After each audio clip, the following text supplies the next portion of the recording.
Among the giants of the 20th century of literature, and there were many of them, John Steinbeck, J.D. Salinger, Harper Lee, George Orwell, came V.S. Naipaul, an Indian man from colonial Trinidad and Tobago born in the 1930s. And the 1930s was a dramatic year in global affairs. Hitler seized power in Germany. The Second World War broke out in 1939. Yet out of a small community in Chaguanas would emerge a man whose words would impact millions from around the world. And through scores and scores of best-selling books, V.S. Naipaul went from the footnotes of history to the headlines of the century.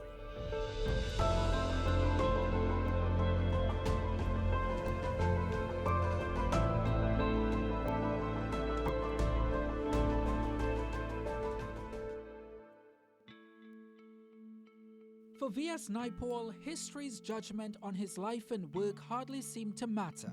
In fact, death hardly seemed to trouble him. You think about dying?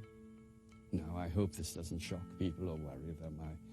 I think it would be a release.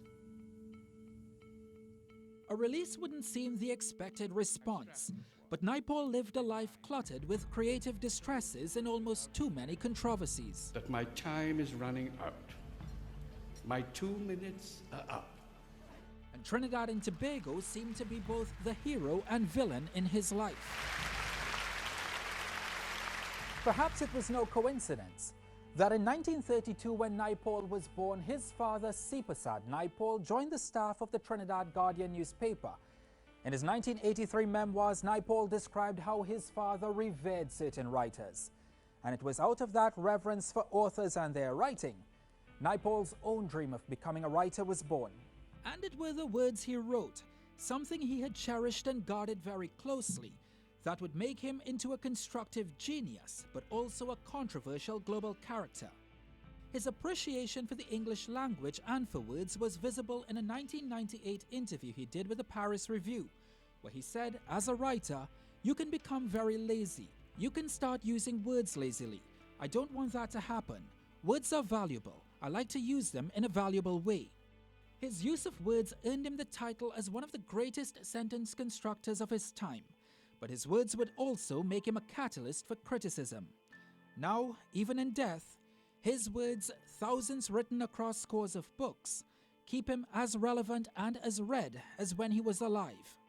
Naipaul's work in books like his 1975 novel Guerrillas and The Enigma of Arrival 2 years later speaks loudly to global issues the world is still grappling with. You look at the rise of nationalism across Europe and the Americas, you look at the refugee crises around the world, and it's come home to Trinidad and Tobago. These topics that he tackled are so much intertwined, and he has so much to tell us, even after death. So when I realized that you were calling the show In a Free State, I picked it up because I wanted to see what it is had motivated you, and that's what that starts with, the refugee crisis. Dr. Vijay Maraj is the undergraduate program coordinator in the Department of Literary, Cultural and Communication Studies at the University of the West Indies.